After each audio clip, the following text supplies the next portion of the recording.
Holy Jesus, holy the Son of Man. Born an outcast, raised in poverty, rejected as a teacher, betrayed by his friend, crucified as a criminal. And therefore, his followers shall not be confounded forever.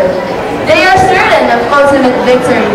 Against them, the gates of hell cannot prevail. The powers of darkness shall splinter before their splendid battalions, and they shall enter into glory with Christ their King. 2 armies, 2 generals, two standards. And to every man there comes the imperious cry of command.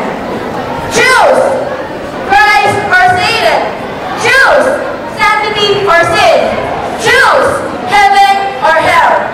And in the choice he makes is summed up the life of every man. The 2 standards by Horacio de la Cosa.